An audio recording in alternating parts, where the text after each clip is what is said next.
প্রিয় শিক্ষার্থীবৃন্দ, আসসালামু আলাইকুম। আশা করি তোমরা ভালো আছো। সরকারি বিএল কলেজ আয়োজিত অনলাইন শিক্ষা কার্যক্রমে তোমাদের স্বাগত জানাচ্ছি।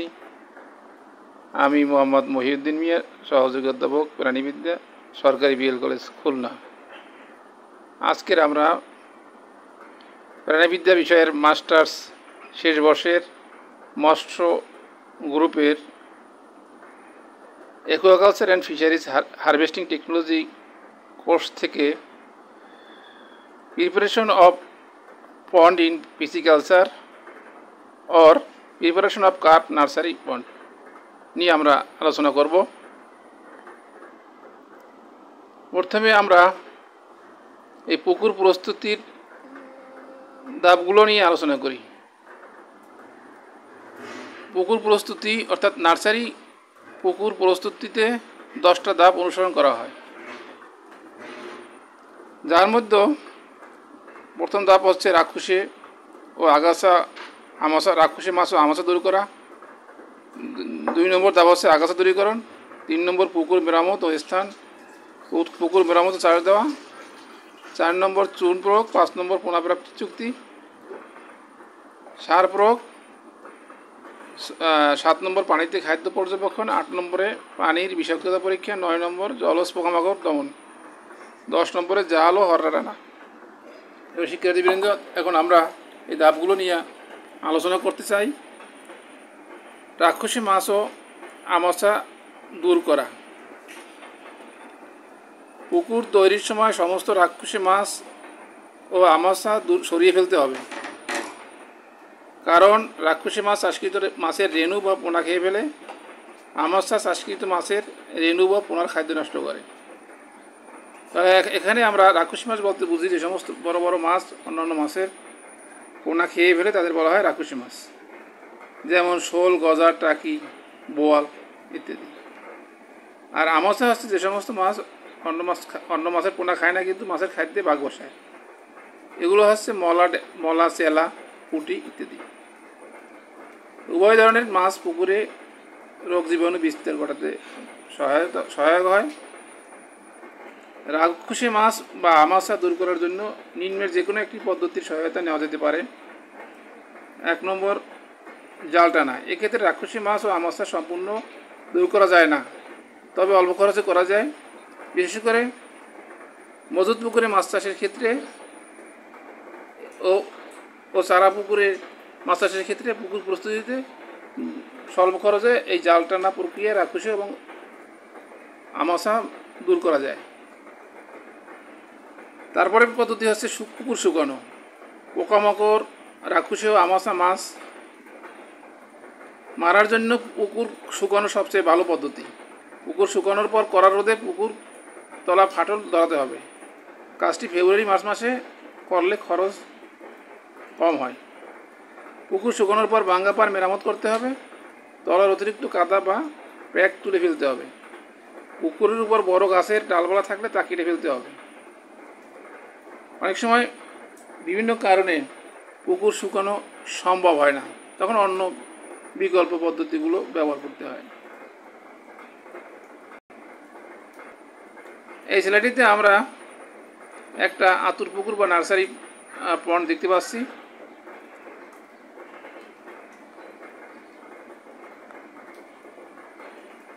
তারপরে আমরা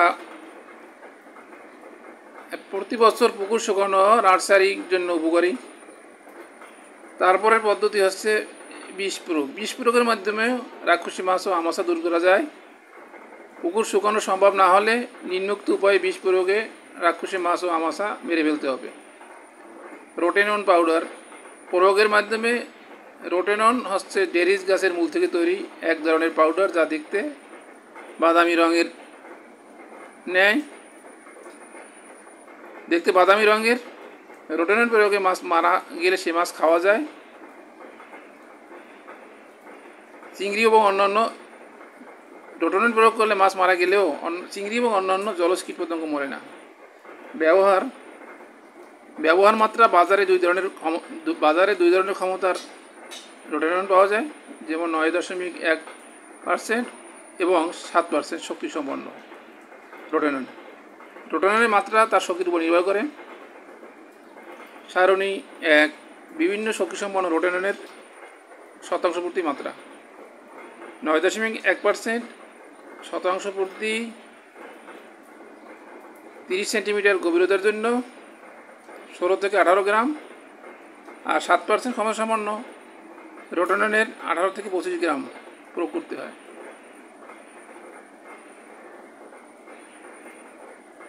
কড়া রোদের মধ্যে তুলনামূলক গরম পানিতে 30 ডিগ্রি সেলসিয়াসের কম তাপমাত্রায় রোটাননের মাত্রা কিছুটা কম লাগে।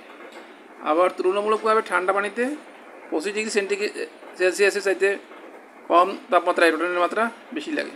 ব্যবহার পদ্ধতি: প্রয়োজনীয় পরিমাণ পাউডার বালতি বা গামলায় নিয়ে আস্তে আস্তে পানি মিশিয়ে প্রথমে কাই তৈরি করতে হবে, অনেকটা আটা বা ময়দা গুলানোর মতো। প্রস্তুতকৃত কাই 3 ভাগে ভাগ করে 1 ভাগ দ্বারা ছোট বল তৈরি করতে হবে এবং বাকি 2 ভাগে প্রয়োজনীয় পরিমাণ পানি মিশিয়ে তরল করতে হবে। প্রথমে ছোট ছোট বলগুলো সমস্ত পুকুরের পানিতে সমানভাবে ছিটিয়ে দিতে হবে এবং পাশাপাশি তরলকৃত অংশও পুকুরের পানিতে ছড়াতে হবে। 20 থেকে 25 মিনিট পর মাছ আক্রান্ত হওয়ার সাথে সাথে জাল টেনে মাছ ধরতে হবে। পানি ওলটপালট করে দিলে বিষের কার্যকারিতা বাড়ে। বিষাক্ততার মেয়াদ হচ্ছে 7 দিন। এখন আমরা পুকুর প্রস্তুতির দ্বিতীয় ধাপে আসি, সেটা হচ্ছে আগাছা দূরীকরণ। পুকুরের মধ্যে কোনো আগাছা থাকলে সেই আগাছাগুলো অবশ্যই দূর করতে হবে। সাধারণত যান্ত্রিক পদ্ধতিতে বা দৈহিক পদ্ধতিতে আগাছা দূর করা যায়। বিঘা প্রতি 1 জন শ্রমিক নিয়োগ দিলেই আগাছা দূর করা সম্ভব হয়। পুকুর মেরামত ও চাষ দেওয়া, এ ধাপে আমাদের আলোচনার বিষয়বস্তু হচ্ছে যে উৎপাদন ক্ষমতা বাড়াতে পুকুর শুকানোর পর তলায় চাষ দিতে হয়। পুকুর শুকানো হলেই এটি সম্ভব। এর ফলে মাটির বাঁধন আলগা হবে এবং সূর্যের আলো মাটির গভীরে প্রবেশ করতে পারবে। শুকানোর পর তলার অতিরিক্ত জৈব পদার্থ সরিয়ে ফেলতে হবে। এ সময় পার ভাঙ্গা থাকলে তা মেরামত করতে হবে। তারপরে পুকুরের তলদেশে বেশি কাদা থাকলে সে কাদাগুলো 1 ফিট রেখে বাদবাকি কাদা তুলে ফেলতে হবে। পরবর্তী 4 নম্বর ধাপ হচ্ছে চুন প্রয়োগ। চুন একটা অবর্থ জিনিস। এটি প্রয়োগে পুকুরের মাটির বিভিন্ন ধরনের উন্নতি সাধন হয়। পুকুর জীবাণুমুক্ত হয়, মাটিতে ক্যালসিয়াম সমৃদ্ধ হয়, পানির স্বচ্ছতা বাড়ে, ফলে উৎপাদন ক্ষমতা বাড়ে। ব্যবহার মাত্রা নির্ভর করে মাটির পিএইচ ও ধরনের উপর। পরাচুনের ক্ষমতা পাথরের চুনের দ্বিগুণ। ব্যবহারের পূর্বে মাটির পিএইচ মান পরীক্ষা করা উচিত। আমরা এই স্লাইডটিতে একটা নার্সারি পুকুর দেখতে পাচ্ছি, যার তলদেশে চাষ দেওয়া হয়েছে।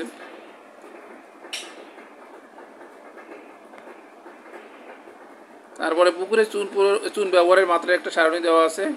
পিএইচ মান যদি পুকুরের মাটির 3 থেকে 5 থাকে তাহলে 12 কিলোগ্রাম পার শতাংশ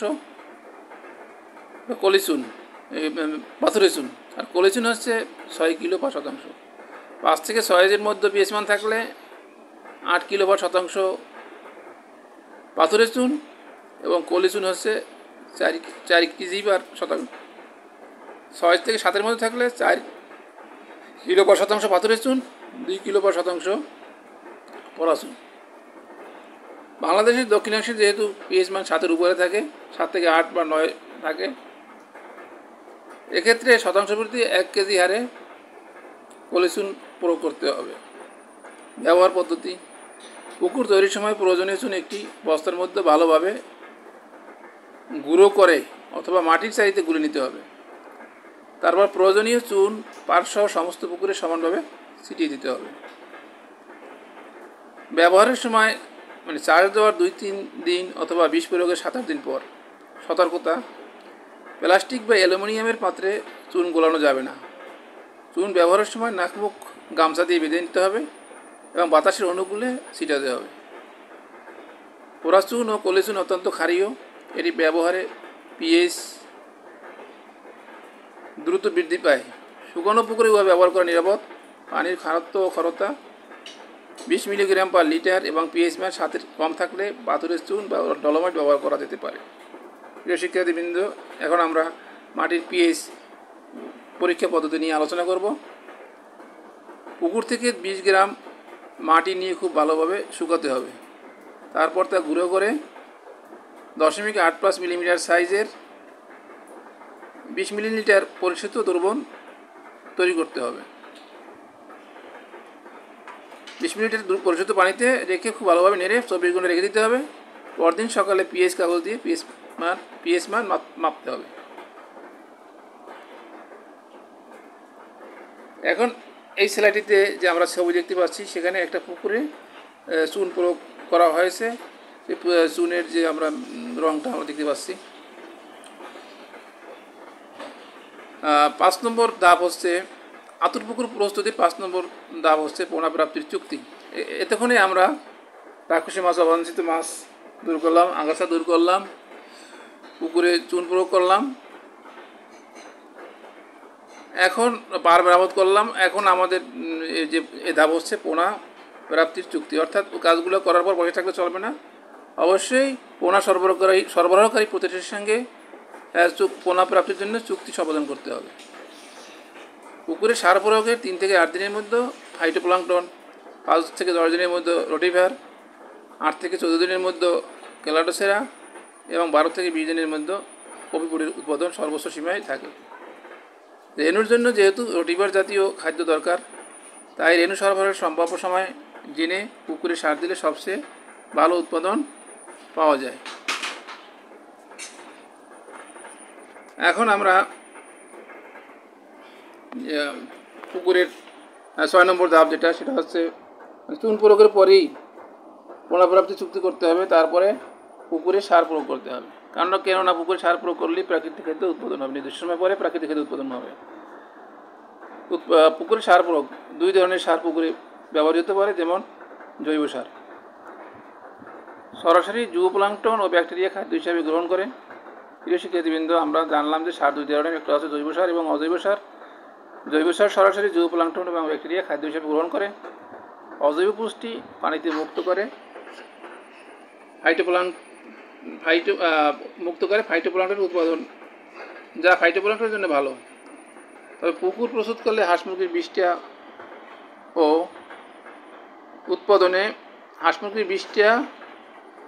উৎপাদনে সাহায্য করে। নার্সারি পুকুরে জৈব সার হিসাবে গোবর ব্যবহার করা সবচেয়ে ভালো, তবে কম্পোস্টও ব্যবহার করা যায়।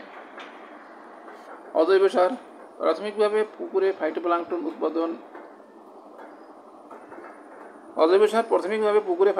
উৎপাদনে সহায়ক, যা জুওপ্লাঙ্কটনের খাদ্য। অজৈব সার হিসাবে নার্সারি পুকুরে ইউরিয়া ও টিএসপি ব্যবহার করা যেতে পারে। সার প্রয়োগের প্রস্তুতিকালীন মাত্রা, মানে পুকুর প্রস্তুতির সময় আমরা যে সার প্রয়োগ করব, সে পরিমাণ হচ্ছে শতাংশ প্রতি গোবর 5 থেকে 7 কেজি, কম্পোস্ট 8 থেকে 10 কেজি, বা হাঁস মুরগির বিষটা 3 থেকে 5 কেজি। এই 3টার যে কোনো একটা দিলে চলবে।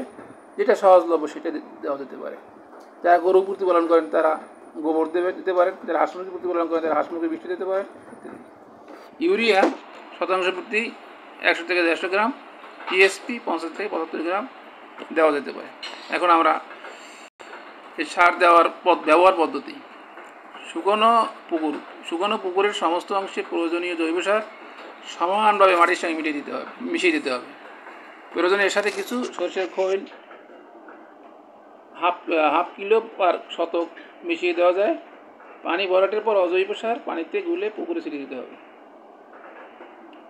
পানি ভর্তি পুকুরে কীভাবে দিতে হবে সার, সেটা তার নিয়ম হচ্ছে যে 3 ধরনের সার একত্রে একটি গামলার মধ্যে রেখে 3 গুণ পানিতে 12 থেকে 14 ঘন্টা গুলে নিতে হবে।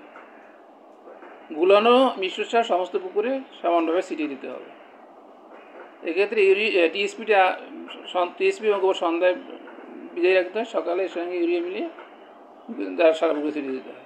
সার প্রয়োগের সময় প্রস্তুতকালীন সারের মাত্রা চুন প্রয়োগের 5-7 দিন পর অথবা পোনা ছাড়া 8 থেকে 10 দিন আগে প্রয়োগ করতে হবে। তারপরে আমরা এখন ধাপে আসবো, সেটা হচ্ছে পুকুরের প্রাকৃতিক খাদ্য পর্যবেক্ষণ।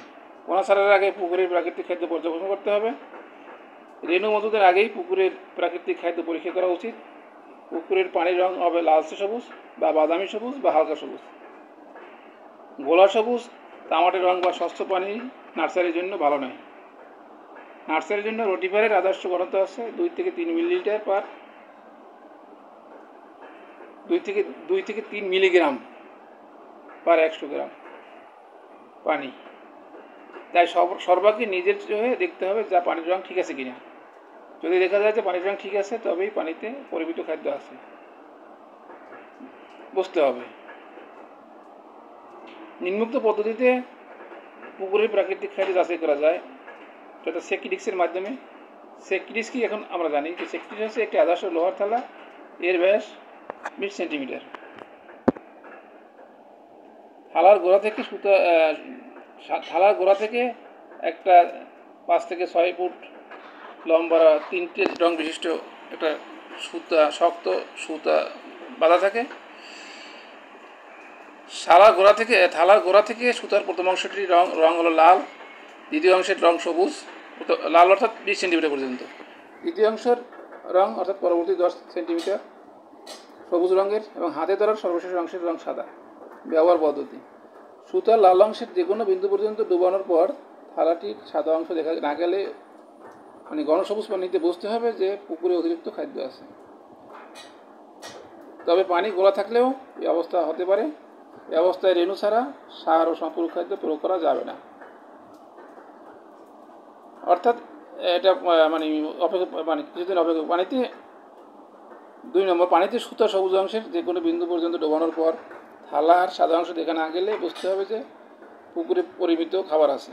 এই অবস্থায় রেণু ছাড়া যাবে, সার না দিলেও চলবে, তবে এই অবস্থা বজায় রাখতে নিয়মিত কিছু সার দিতে হবে। প্রিয় শিক্ষার্থীবৃন্দ, আমরা তৃতীয় অংশের কথা আমরা আলোচনা করি। সুতার সবুজ অংশ পর্যন্ত নামানোর পরও যদি থালা সাদা অংশ দেখা না যায় তাহলে বুঝতে হবে যে খাদ্য কম আছে। এই অবস্থায় আরও সার দিতে হবে। পুকুরে পোনা থাকলে খাদ্য প্রয়োগ ও বড় রাখতে হবে। ব্যবহারের সময় এটি ব্যবহার করতে হবে সূর্য ওঠার পর সকাল 10টা থেকে 11টায়। একই ব্যক্তি একই স্থানে এটি ব্যবহার করবে। প্রিয় শিক্ষার্থীবৃন্দ, এখন আমরা 8 নম্বরের ধাপে চলে আসি। এটা হলো জলজ পোকামাকড় দমন। এই ধাপটা শুধুমাত্র নার্সারি পুকুরের ক্ষেত্রে করা হয়ে থাকে, কেননা এই যে সমস্ত পোকামাকড় আছে, হাঁস পোকা, তারপরে অন্যান্য যারা এগুলো পুকুরের রেণুবনের ক্ষতি করে থাকে, নার্সারি পুকুর ছাড়া অন্য কোনো পুকুরে জলজ পোকামাকড় তেমন দমন করার প্রয়োজন পড়ে না। সার প্রয়োগের পর বেশ কয়েক ধরনের কীটপতঙ্গ লক্ষ্য করা যায় যা রেণুর জন্য ক্ষতিকর, যেমন ক্যালোটোসেরা, কবি পোকা, হাঁস পোকা। এই সমস্ত ক্ষতিকর পোকা পুকুরে থাকলে রেণুর খাদ্য উপযোগী কীট নষ্ট হয়, রেণুর মরক বেশি হয়। রেণু ছাড়ার আগেও পরে এদের নিয়ন্ত্রণ করা আবশ্যক। এদের নিয়ন্ত্রণের জন্য ডিপটারেক্স ও সুমেথিয়ন অধিক কার্যকর। ডিপটারেক্স প্রয়োগ: রেণু ছাড়ার 1 থেকে 2 দিন পূর্বে 6 থেকে 12 গ্রাম পার শতাংশ পার 30 সেন্টিমিটার পানির জন্য ডিপটারেক্স ব্যবহার করতে হবে। রেণু ছাড়ার 1 থেকে 2 দিন পূর্বে 6 থেকে 12 গ্রাম পার শতাংশ পার 30 সেন্টিমিটার এই হারে ডিপটারেক্স প্রয়োগ করতে হবে। হাঁস পোকা, ক্যালোটোসেরা ও কপিপট সহজে মারা যাবে, কিন্তু রোটিফার বেঁচে থাকবে। সুমেথিয়ন প্রয়োগ: রেণু ছাড়ার 12 থেকে 15 ঘন্টা পূর্বে পুকুরে 2 থেকে 3 মিলিলিটার পার শতাংশ পার 30 সেন্টিমিটার পানি হারে প্রয়োগ করতে হবে। ব্যবহার বিধি: প্রয়োজনীয় রাসায়নিক দ্রব্য একটি পাত্রের মধ্যে 10 লিটার পানিতে নিয়ে ভালোভাবে গুলে সারা পুকুরে সমানভাবে ছিটিয়ে দিতে হবে। প্রিয় শিক্ষার্থীবৃন্দ, আমরা প্রাকৃতিক খাদ্য পরিমাপ আমরা করলাম, পদ্ধতি জানলাম। তারপরে আমাদের প্রাকৃতিক খাদ্য পরিমাপের পরে আমরা যে জলজ পোকামাকড় হয় সার প্রয়োগ করার পরে সেগুলো মারার চেষ্টা করলাম। তারপরে আমাদের যে ব্যাপারটা পানির বিশেষতা পরীক্ষা, আমরা ইতিমধ্যে যদি আমরা বিষ দিয়ে থাকি, বিষের মাধ্যমে রোডেনের মাধ্যমে যদি আমরা পুকুরের ওই রাক্ষস মাছ বেড়ে থাকি, সেক্ষেত্রে পানির বিষাক্ততা থাকতে পারে। এই পরীক্ষাটি করা যেতে পারে নিম্নোক্ত উপায়ে: পুকুরের রেণু ছাড়ার 1 থেকে 2 দিন আগে পানির বিষক্রিয়া পরীক্ষা করতে হবে। এই জন্য কী করতে হবে, এক বালতি পানির মধ্যে 8 থেকে 10টা পোনা ছেড়ে আমরা কয়েক ঘন্টা লক্ষ্য করলে দেখবো যে পোনাগুলো সুস্থ আছে কিনা। এক আধা ঘন্টা বা এক ঘন্টা পর্যন্ত দেখলে আমরা বুঝতে পারবো যে পোনাগুলো সুস্থ আছে কিনা। যদি সুস্থ থাকে পানির বিষক্রিয়া নেই। তারপরে একটু জাল টানতে পারলে ভালো হয়। জাল টানা বা হররা টানা, হররা টানতে পারলে, কেননা পুকুরে অনেক সময় যেহেতু আমরা রেণু পোনা, ছোটো পোনা রেণু পোনা ছাড়বো, সেহেতু একবার জাল টানলে ক্ষতিকর গ্যাসগুলো বের হয়ে যাবে। এই হলো, এই যে আমরা 10টা পয়েন্টে ভাগ করলাম, পুকুর প্রস্তুতি বা আতুর পুকুর, মাছ চাষে পুকুর প্রস্তুতি বা আতুর পুকুর প্রস্তুতিতে যে আমরা 10টা ধাপ করলাম, এই ধাপগুলো যদি আমরা প্রতিপালন করতে পারি তাহলে আমরা একটা সুষ্ঠুভাবে একটা আতুর পুকুর প্রস্তুত করতে পারি, বনসংস্থান সম্ভব। কিন্তু যে অন্যান্য পুকুরের ক্ষেত্রে, যেমন আতুর পুকুরে অনেক গভীরভাবে খুঁটিনাটি বিষয় দেখতে হয়, অন্যান্য পুকুরের ক্ষেত্রে যা অতটা সব ক্ষেত্রে লাগে না। যেমন ওই যে জলস্কীট পতঙ্গ দমন, ওটা তেমন লাগে না, কারণ যেহেতু বড় পোনা ছাড়া হয়, এই জন্য সমস্যা হয় না। তা ঠিক আছে, আমরা কৃষিক্ষেত্রের জন্য আমরা আজকে জানলাম কীভাবে আতুর কার্পের রেণু পোনার জন্য আতুর পুকুর তৈরি করতে হয়, তথা মাছ চাষে কীভাবে পুকুর প্রস্তুত করতে হয় সে জানলাম। আশা করি এই স্লাইডগুলো এবং আমার আলোচনা শুনে তোমরা আতুর পুকুর প্রস্তুত প্রণালী বা মাছ চাষি পুকুর প্রস্তুত প্রণালী সম্বন্ধে জানতে পারবে। সবাইকে ধন্যবাদ জানিয়ে আমি আমার আলোচনা এখানেই শেষ করছি। আল্লাহ হাফিজ।